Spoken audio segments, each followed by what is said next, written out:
देखो पहले तो हाथ जोड़ के माफी मांगता हूँ। आई नो मैं थोड़ा सा लेट हूँ 2 दिन, पर यार कम ऑन यार, थोड़ा कंसिस्टेंट रहने के लिए प्यार भी चाहिए होता है, इसके लिए सब्सक्राइबर बढ़ाओ पहले।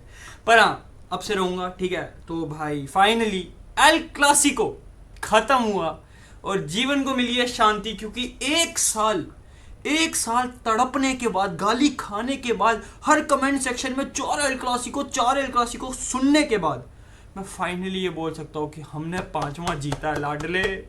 हमने, यार बैच का है मेरा वाला। देखो एल क्लासिको अपने आप में बहुत बड़ी बात है, मेरे को पता है रिव्यूज पहले से आना शुरू हो जाते हैं, 1 महीने पहले से बातें शुरू हो जाती है, प्री मैच रिव्यू सब चलता है। लेकिन इसमें जो थोड़ा सा तड़का और डाला था, वो डाला था लमीन यमाल ने। देखो ऑल्दो वो ऐसा नहीं है कि पहली बार एल क्लासिको में ऐसा हो रहा है, बहुत बार होता है, लेकिन पिछले कुछ 1-2 साल से जो था वो इतना मजा नहीं आ रहा था जो अब आने लग गया। लमीन यमाल ने दी है स्टेटमेंट क्या दी उसने, बोले कि जो रियाल मैड्रिड है ना, मतलब जो Real Madrid, best team in the world मेरे लिए, सबके लिए जो रियाल मैड्रिड है वो चोरी भी करती है और उसके बाद कंप्लेन भी करती है। हम ऑलरेडी पिछले साल 4 एल क्लासिको हारे हुए हैं। लड़के ऐसे गुस्सा थे लमीन यमाल से क्योंकि स्टेटमेंट पहले से देता आ रहा था, उसमें एक नई स्टेटमेंट ऐड करना मतलब एक बूस्ट देना रियल मैड्रिड प्लेयर्स को, जो कि हमने पूरे मैच में देखा भी, ठीक है। विनीशियस की लड़ाई हुई यमाल के साथ, फिर कोर्तवा को यमाल कह रहा था कि टनल में मिल, पता नहीं मतलब, पता है कोर्तवा उसके कंधे तक पहुंचने के लिए सीढ़ियां लगती हैं भाई। तो क्या कोर्तवा को टनल पे बुला रहा था? विनीशियस वो ब्राजील का है, वो चक्कुओं के साथ ऐसे खेलता था जैसे हम बलून्स के साथ खेलते थे। कैसा लड़का है यार तू। लेकिन उसके बाद होती है मैच में मार पिटाई और उसके बाद रिजल्ट आता है 2-1 का, जिसके बाद ऑब्वियसली हम सबको पता है लमीन यमाल को कितनी गालियां पड़ी है। जो कि यार मैं एक बात बताऊं, जो लोग इतना सॉफ्ट बिहेव कर रहे हैं ना कि यार ये बहुत बड़ी पता नहीं क्या ही चीज हो गई, चाहे फिर वो थोड़ा सा वो भी क्यों ना हो कि लाइक लमीन यमाल को बहुत ज्यादा हेट मिल रहा है, या लमीन यमाल को क्यों बोल दिया, या फिर लमीन यमाल ने ये क्यों बोल दिया। देखो ये कोई पहली बार नहीं हो रहा है, ठीक है। एल क्लासिको में सब पहले भी चलता आया और ऐसे ही हम भड़कते भी हैं और ऐसे ही हम जवाब भी देते हैं, चाहे फिर वो तुम्हारा क्लब भी क्यों ना हो। अगर रियल मैड्रिड से क्रिस्टियानो ने स्टेटमेंट्स दिए हैं तो आगे से रिप्लाई तुम भी देते थे, अब लमीन यमाल स्टेटमेंट दे रहा है तो रिप्लाई हम भी दे रहे हैं। तो ये कोई नई बात नहीं है कि तुम इसमें सरप्राइज ही हो गए, तो ये क्या ही बात हो गई, ठीक है। ऊपर से डबल स्टैंडर्ड्स वाली, ये मैंने सारी चीजें भाई पूरे दिन इंस्टाग्राम पे बैठ के देखी हैं, कसम से बता रहा हूँ बहुत चाइल्डिश बिहेवियर लगा मुझे बहुत सारे बच्चों का, ठीक है। लेकिन मैं इससे थोड़ा सा आगे बढ़ना चाहता हूँ। अब मेरे को बात करनी है मैच की। मैच 2-1, अगर तुम्हें ये 2-1 स्कोर जो है जस्टिफाई कर रहा है ना, तो सर आपको फुटबॉल देखने की सख्त जरूरत है, क्योंकि 2-1 नहीं था ये थी मार पिटाई। वो नहीं होते लेजिट, वो नहीं होते जो रूफ बंद करके मार पिटाई हुई है, उसके बाद बाहर रिजल्ट बोर्ड खड़ा कर दिया कि 2-1 हुआ, किसी को पता ही नहीं चला क्या हुआ अंदर, क्योंकि जो अंदर थे उन्होंने देखा है ये सब कुछ। हमने हर मूवमेंट पे, हर पोजीशन पे आउट क्लास करा है बार्सिलोना को। रीजन ये 4-1 नहीं हुई बिकॉज ऑफ शेजनी भाई, उसने 2 पॉइंट समथिंग एक्सजी बचाया है, ऑलमोस्ट 2 गोल तो उसने ऐसी बचा दिए, सीधे सीधे 2 गोल तो बचा दिए, क्योंकि मैच की स्टार्टिंग में आती पहले पेनल्टी मिल गई, फिर वो पेनल्टी वापस हो गई, ठीक है। हमें लगा था थोड़ा मोरल डाउन हो सकता है, लेकिन नहीं। फिर एम्बाप्पे का आता है बैंगर गोल, तगड़ा गोल, फिर वो भी ऑफसाइड हो जाता है।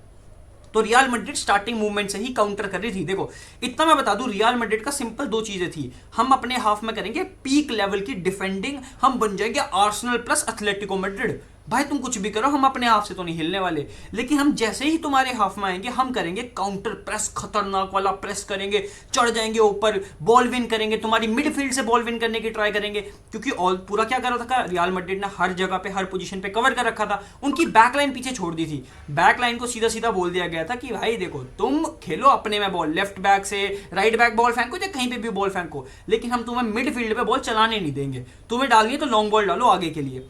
जो कि रियल मैड्रिड हुई सक्सेसफुल। हम जीत रहे थे काउंटर बॉल्स, मतलब हम बॉल जीत रहे थे मिडफील्ड में और उसके बाद हम कर रहे थे काउंटर प्रेस। और हमने सबसे बड़ी बात, जो रियल मैड्रिड की सबसे बड़ी बात है, जो हर बार चलती है, ये कि रियल मैड्रिड सामने वाली की गलती पकड़ती भी है और मारती भी है। ये लेजिट, ये हर बार देखना, रियल मैड्रिड भले 4 गोल के लिए वो करेगी, 4 चांसेस बनाएगी, लेकिन मोस्ट ऑफ द टाइम 2 या 3 उसमें से गोल होंगे, 4 में से 2 या 3 बार वो गोल होंगे। लेकिन वही चीज बार्सिलोना नहीं कर पाई, जिसका हमें फायदा मिला। और लाइक तुम्हें पता है ये रिजल्ट क्या रहा, अब कुछ लोग बोलेंगे कि यार पोजेशन इतना ज्यादा था, पोजेशन इतना ज्यादा, अबे क्योंकि भाई प्ले स्टाइल था ना हमारा वैसा, हमें पता था हमने डिफेंड करना है। जैसे विनीशियस का गेम था, कितना तगड़ा गेम चला, मतलब आप किसी भी और दिन अगर विनीशियस को ऐसा खेलते हुए देखोगे ना, शायद जावी अलोंसो उसको नहीं हटाएगा। लेकिन जावी अलोंसो का सीधा सीधा था कि भाई अब 60-70 मिनट हो गए हैं, अब इसके बाद करनी पड़ेगी प्रेसिंग, सॉरी पीछे आना पड़ेगा, बार बार फॉल बैक करना पड़ेगा, अब दिहाड़ी देनी पड़ेगी, दिहाड़ी वाले प्लेयर चाहिए। उसने हटाया विनीशियस को, लेकर आ गया रोड्रिगो को। आई नो भाई, मैं भी उस जगह पे होता, मैं भी उस तरह से रिएक्ट करता, थोड़ा ज्यादा हो गया था विनीशियस का, पर अगेन आप हम सबको पता है विनीशियस किस तरह का प्लेयर है, ठीक है, उसके एक्सप्रेशन जल्दी आ जाते हैं उसके चेहरे पे। लेकिन मैं ये बात बोलूंगा कि कहीं ना कहीं वो डिसीजन सही भी था, क्योंकि शायद अगर हम उस तरह से पीछे नहीं आते, प्लेयर्स हमारे दिहाड़ी नहीं मारते, तो कहीं ना कहीं गोल भी खा सकते थे। पर जावी Alonso at the end successful हुआ तो बढ़िया, अगर नहीं होता तो हम जावी को गाली दे रहे होते आज के बाद, विनीशियस को क्यों हटा दिया, बेस्ट प्लेयर था वो पिच पे, जो कि था भी।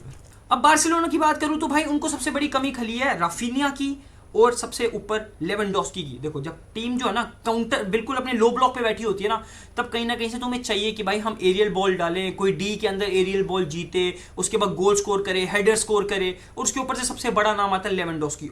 तुम्हें पता है, देखो ऑब्वियसली मार्का भाई, ठीक है, जिस तरह से बोलते हैं तू खत्म हो गया बुड्ढे, मैं वैसा नहीं बोल सकता, सॉरी वो वाली बात नहीं है मेरे में, तो जो खत्म हो गया बुड्ढे है वो बुड्ढा इसी में काम आता है। देखो कोई डिसरिस्पेक्ट नहीं है, मैं मेरा फेवरेट क्रिएटर है वो, ऐसे मत बोलो, लेकिन भाई जिस तरह से ये बुड्ढा काम आता है ना इस मैच में, मेरे को पता है। और उसके ऊपर तुमने रैशफोर्ड, भाई जो लोग ये रैशफोर्ड को तो तुमने सिर चढ़ा दिया ना कि यार ये करता है, ये हमारा बेस्ट प्लेयर बन चुका है, हमारा लेफ्ट विंग में आ चुका है, ये पता नहीं क्या क्या कर रहा है, 10 गोल मार दिए, ये सॉरी 10 गोल कॉन्ट्रीब्यूशन दे दिए, ये कर दिया वो कर दिया।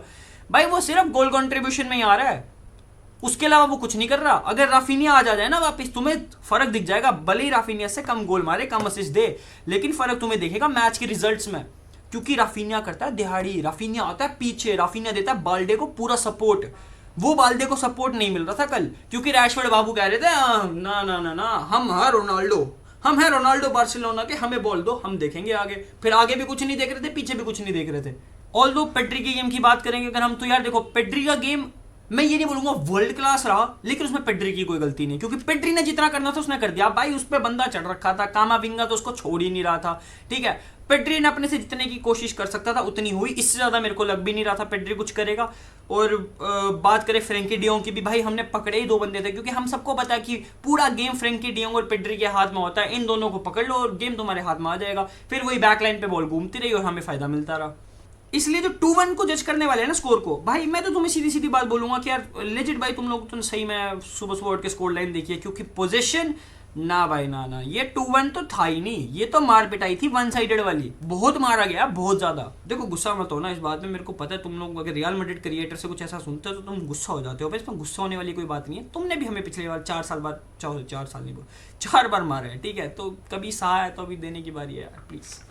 तुम बताओ बाकी बार्सिलोना को क्या चेंज चाहिए था इस मैच में। मिलते हैं नेक्स्ट वीडियो में, तब तक के लिए रुकुल रहना, signing off, bye bye. Like the video, subscribe the channel, bye bye.